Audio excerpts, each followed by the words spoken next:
माँ बिना कैसा मायका। एक दर्द भरी कहानी।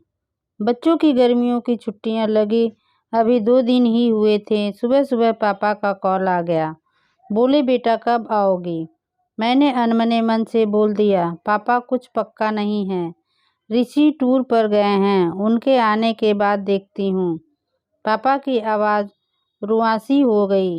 बोले बेटा तुम्हारी माँ नहीं है तो क्या हुआ, तुम्हारा मायका तो है और मैं तो हूँ। ऋषि से बात करो और जल्दी आ जाओ। मैं पापा के आगे कुछ बोल ही नहीं पाई। जब तक माँ थी उनसे फ़ोन पर मैं ढेरों बातें करती थी।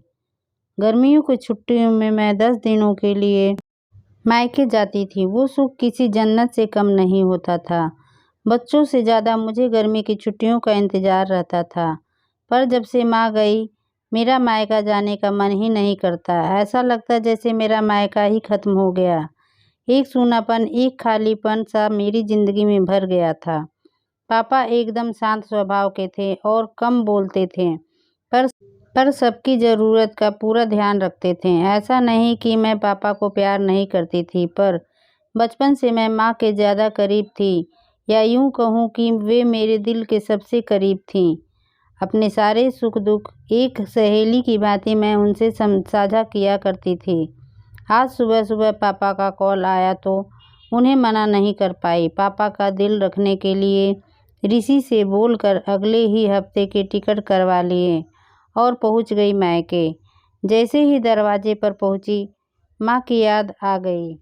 ऐसा लगा जैसे वो अभी बाहर निकलकर मुझे गले लगा लेंगी। सोच के आंखें भर आई, किंतु आज माँ की जगह पापा बाहें फैलाए मेरा इंतज़ार कर रहे थे।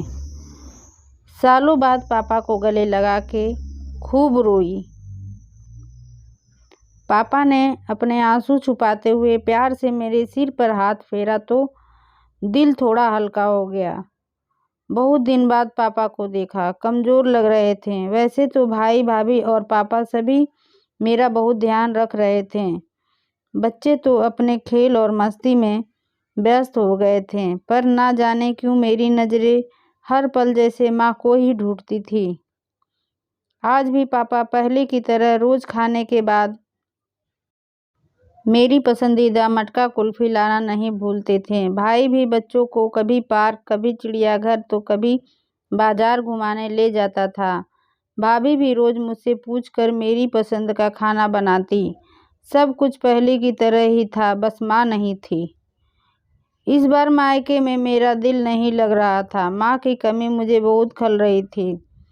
ऋषि को कॉल करके मैंने 2 दिन बाद का टिकट करवा लिया। सबने मुझे रोकने की बहुत कोशिश की, पर मैं नहीं मानी। देखते ही देखते मेरे जाने के समय आ गया।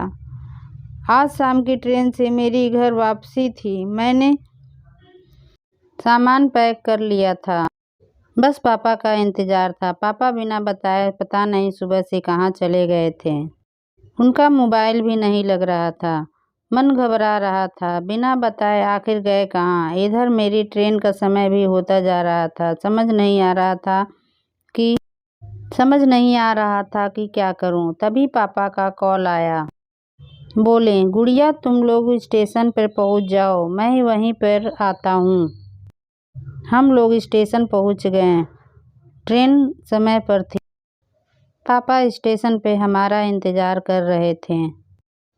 उनके हाथ में एक बॉक्स था। उन्होंने मुझे देते हुए गले लगाया और बोले इसे ही लेने गया था, इसलिए देर हो गई, संभाल कर रखो। मैंने आश्चर्यचकित होते हुए पूछा इसमें क्या है। पापा की आंखें भर आई। अपने आंसू पोंछते हुए बोले तुम्हारी माँ का प्यार। कुछ समझती तभी ट्रेन आ गई। हमें ट्रेन में बैठा के पापा और भाई ने विदा कर दिया। मेरी नज़रों से ओझल होने तक पापा वहीं खड़े हाथ हिलाते रहे। मैं भी एकटक ना जाने कब तक बाहर खिड़की से उन लोगों को निहारती रही।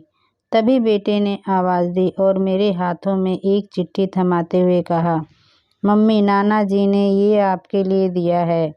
मैंने तुरंत चिट्ठी खोली। मेरी प्यारी गुड़िया रानी, सदा खुश रहो। जब तक तुम्हारी माँ थी, तुम्हारी हर छोटी बड़ी बात का ख्याल वही रखती थी। मैं जानता हूँ कि मैं तुम्हारी माँ की जगह तो नहीं ले सकता, पर उनकी कमी की पूर्ति करने की कोशिश तो कर ही सकता हूँ। आज तुम्हारी माँ होती तो हमेशा की तरह अपने हाथों से तुम्हारे लिए बड़ी पापड़ अचार बना के साथ भेजती। माँ के हाथ का तो ये तो नहीं, पर उसके स्वाद जैसा सब सामान एक दुकानदार से बनवाने की कोशिश की है। उम्मीद है तुम्हें पसंद आएगा। और हाँ बेटा, माँ नहीं है तो क्या हुआ, तुम्हारा मायका और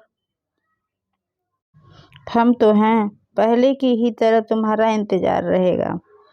ढेर सारे प्यार और आशीर्वाद के साथ, तुम्हारे पापा। पत्र पढ़ते पढ़ते मेरी आंखों से अश्रुधारा बहने लगी। सहसा मेरे मुंह से निकला, आई लव यू पापा। बात छोटी सी थी, पर उसमें अथाह प्यार समाहित था। ये सिर्फ मैं ही महसूस कर सकती थी। मायके से घर आए 1 महीना बीत गया था। अब पापा से रोज एक बार कॉल करके मम्मी की तरह घंटों बातें करती हूँ। धन्यवाद दोस्तों।